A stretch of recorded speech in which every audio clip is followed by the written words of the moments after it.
Hello students, देखो आज हम क्या पढ़ने वाले हैं कि अभिक्रिया वेग को प्रभावित करने वाले कारक। अब देखो इसमें अभिक्रिया वेग को प्रभावित करने वाले कारकों में कौन सा है। पहला है अभिकारकों की सांद्रता। कौन सा कारक है बेटा? अभिकारकों की सांद्रता। अभिकारकों की सांद्रता यानी कि सांद्रता के समानुपाती होता है भाई अभिक्रिया वेग। अभिक्रिया वेग जो होता है अभिकारकों की सांद्रता के समानुपाती होता है। जैसे जैसे अभिकारकों की सांद्रता बढ़ती जाती है वैसे वैसे अभिक्रिया वेग ज़्यादा होता है। तो यानी कि सांद्रता बढ़ेगी तो अभिक्रिया वेग भी बढ़ेगा। ठीक है कि नहीं? दूसरा है ताप। दूसरा क्या है? ताप। अगर हम कोई अभिक्रिया है और उस अभिक्रिया का यदि हम ताप बढ़ा देते हैं, टेम्परेचर में वृद्धि कर देते हैं, तो भी अभिक्रिया वेग बढ़ता है, तो भी अभिक्रिया वेग बढ़ेगा। और यदि 10 डिग्री सेंटीग्रेड वृद्धि कर दी जाए, मान के चलो कि किसी अभिक्रिया का वेग 100 डिग्री सेंटीग्रेड है और इसमें 10 डिग्री सेंटीग्रेड की वृद्धि कर दी जाए यानी कि 110 डिग्री सेंटीग्रेड हो जाएगा, तो अभिक्रिया का वेग पहले का दुगना तिगुना हो जाता है। ठीक है कि नहीं? मतलब ताप से इतना प्रभाव पड़ता है। भाई सीधी सी बात है कि जैसे अपन ने जल में शक्कर को घोलें, जल में अगर यदि हम शक्कर को घोलेंगे तो क्या होगा कि एक तो हम ठंडे जल में घोलें और एक हम गर्म जल में घोलें तो किस में जल्दी घुल जाएगी?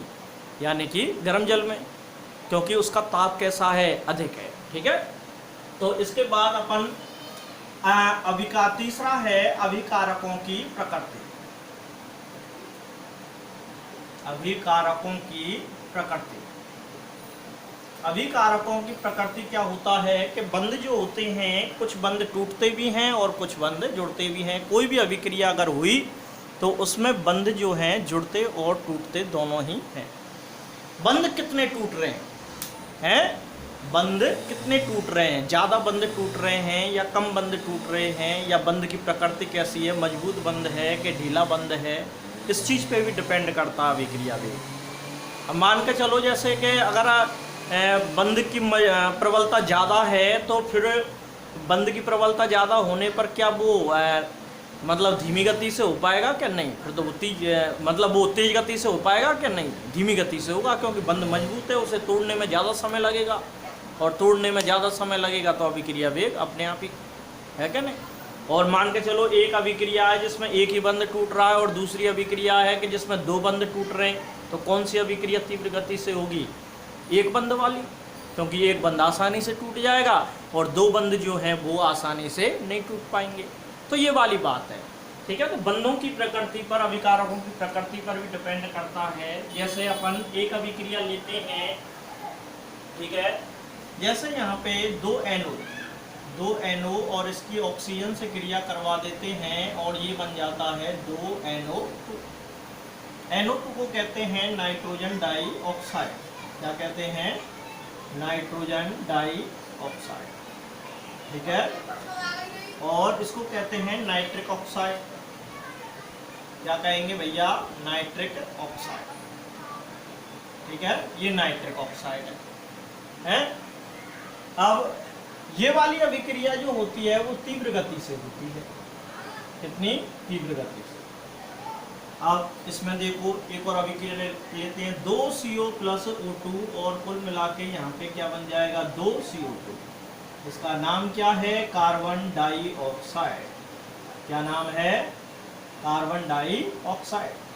तो कार्बन डाइऑक्साइड है और ये क्या है भाई तुम्हारा? Carbon monoxide. क्या नाम है? Carbon monoxide. ठीक है। तो ये कैसी गति से होता है? धीमी गति से। कैसी गति से? धीमी गति से। कारण क्या है? देखो नाइट्रोजन डाइऑक्साइड की मैं संरचना बनाऊं तो तुम्हारी इस तरह से होती है भाई, और कार्बन डाइऑक्साइड की इस तरह से। तो जब ये NO2 बनता है तो इसमें कितने बंध बनते हैं? 3। और जब ये CO2 बनता है तो इसमें कितने बंध बनते हैं? 4। तो 4 बंध तीव्रता से बनेंगे कि 3 बंध तीव्रता से बनेंगे? तो 3 बंध आसानी से बन जाएंगे। तो इसी वजह से इस वाली अभिक्रिया का वेग कैसा हो गया भैया, ज़्यादा, और इस वाली अभिक्रिया का वेग कैसा हो गया, धीमा। ठीक है, चलो इससे आगे और देखते हैं अपन।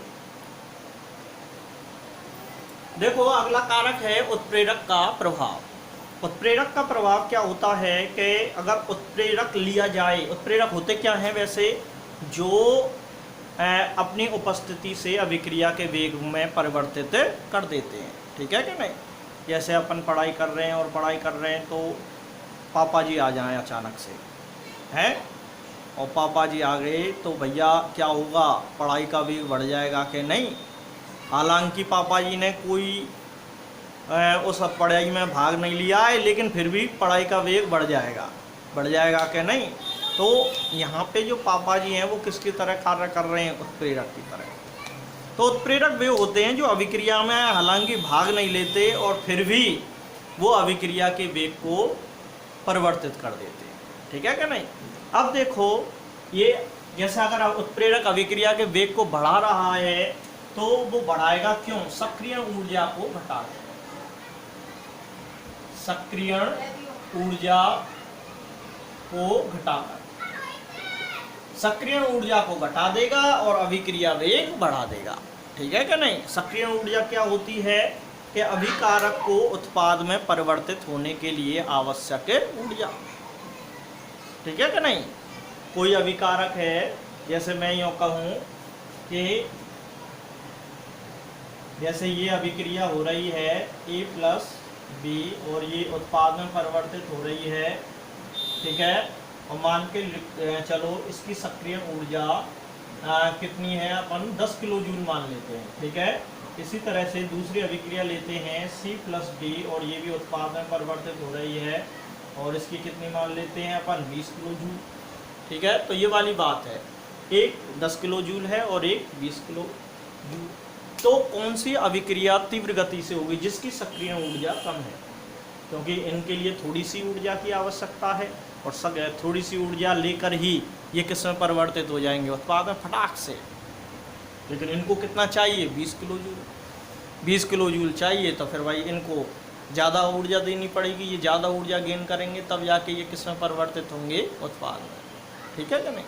तो सक्रिय ऊर्जा जो अभिकारकों को उत्पाद में परिवर्तित कर देती है, उस ऊर्जा को अपन क्या कहते हैं, सक्रिय ऊर्जा। तो ऐसा होता है। अब देखो सक्रिय ऊर्जा को घटा के अपन अभिक्रिया के वेग को क्या कर देते हैं, बढ़ा देते हैं। अब देखो ये उत्प्रेरक किस तरह से प्रभाव डालता है। जैसे यहाँ पे अपन एक वक्र बनाते हैं, वक्र में स्थितिज ऊर्जा और अभिक्रिया की प्रगति लेते हैं। यहाँ पे ले लेते हैं स्थितिज ऊर्जा और यहाँ पे ले लेते हैं अभिक्रिया की प्रगति। क्या ले लेते हैं, अभिक्रिया की प्रगति। अब देखो यहाँ पे क्या होगा कि ये वक्र बनाया मैंने इस तरह से। ठीक है, यहाँ पे इसको ले लेते हैं, ये क्या है, अभिकारक और ये क्या है, उत्पाद। ठीक है, ये अभिकारक हैं और ये क्या है, उत्पाद। अब ये अभिकारक इस रास्ते से चलते जा रहे हैं और किसमें परिवर्तित हो रहे हैं, उत्पाद में। तो इन्हें इतनी ऊर्जा ग्रहण करनी पड़ रही है तब जाके ये किसमें परिवर्तित हो रहे हैं, उत्पाद में।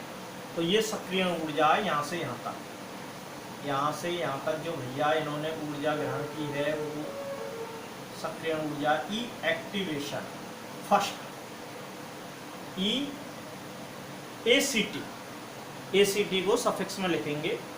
ठीक है, ये वाला जो वक्र बना है ये बिना उत्प्रेरक की उपस्थिति में, यहाँ पर उत्प्रेरक क्या है, अनुपस्थित। क्या है, उत्प्रेरक अनुपस्थित। अब ये उत्प्रेरक अनुपस्थित है। अब यहाँ पे देखो हम ले लेते हैं उत्प्रेरक। ठीक है, क्या ले लेते हैं, उत्प्रेरक। अगर हम उत्प्रेरक ले लेंगे तो फिर सक्रिय ऊर्जा का मान क्या हो जाएगा, कम। तो ये सक्रिय ऊर्जा इतनी थी तो अब क्या हो जाएगी, कम। तो रास्ता भी शॉर्ट हो गया, तुम देख सकते हो सक्रियण ऊर्जा घटने पर रास्ता कैसा हो गया, शॉर्ट हो गया, छोटा हो गया, तो अभिकारक अब इस रास्ते से चलेंगे और लगातार किसमें परिवर्तित हो जाएंगे, उत्पाद। ठीक है, यहाँ से यहाँ तक अपन देखते हैं तो ये क्या है, ई एक्टिवेशन 2। ठीक है, तो ये उत्पाद में परिवर्तित हो गया। यहाँ पर ये जो वक्र है ये किसकी है, उत्प्रेरक उपस्थित है। क्या है, उत्प्रेरक उपस्थित। ठीक है, तो ये वाली बात है। तो तुम देख सकते हो कि उत्प्रेरक की उपस्थिति में सक्रिय ऊर्जा का मान घट जाता है, जिससे अभिक्रिया का वेग बढ़ जाता है। तो ये उत्प्रेरक का प्रभाव है। अगला कारक देखते हैं भाई। देखो, सतही क्षेत्रफल, पृष्ठीय क्षेत्रफल। पृष्ठीय क्षेत्रफल बढ़ने पर क्या होता है, अभिक्रिया का वेग भी बढ़ जाता है। पृष्ठीय क्षेत्रफल बढ़ने पर क्या होगा, अभिक्रिया का वेग बढ़ जाएगा। देखो कैसे, जैसे पृष्ठीय क्षेत्रफल क्या होता है कि जैसे मैंने ये देखा, ये एक कोई लकड़ी का टुकड़ा है। अब देखो इसके पृष्ठ कितने हो गए, 4, 1 2 3 4। ठीक है, अगर हम इसे बीच में से तोड़ देते हैं तो अब देखो कितने पृष्ठ हो गए, 1 2 3 4, 1 2 3 4 8 हो गए। कितने हो गए, 8 पृष्ठ हो गए। बीच में से तोड़ने मात्र से कितने पृष्ठ हो गए, 8। फिर इन्हें और तोड़ दें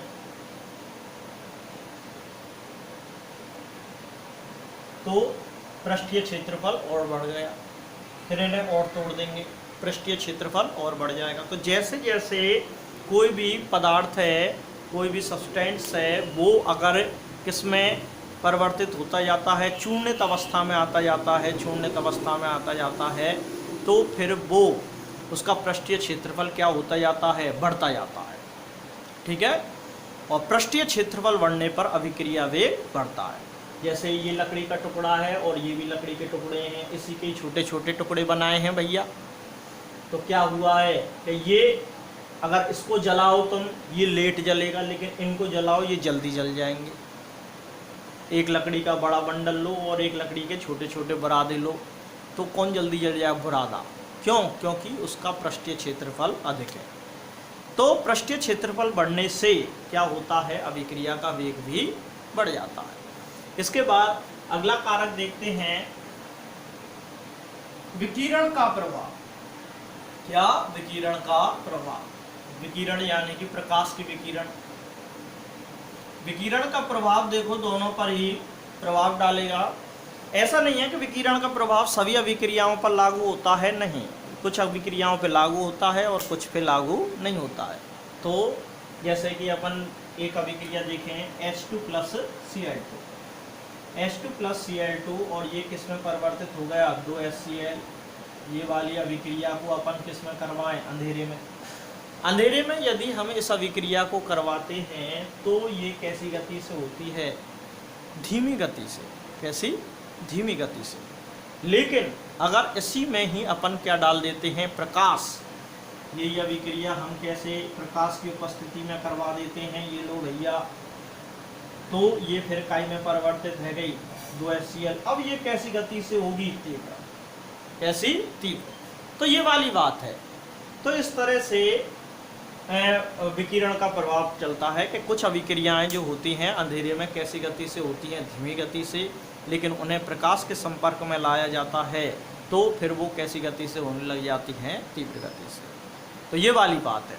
तो ये तुम्हारे क्या थे, अभिक्रिया वेग को प्रभावित करने वाले कारक। अब देखो अभिक्रिया वेग पर ये प्रभावित करने वाले कारकों में बोर्ड में कौन सा क्वेश्चन आया है, इसको अभी हम नोट करते हैं।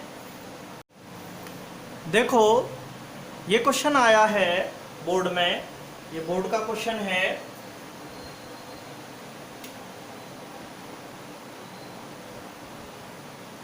ठीक है,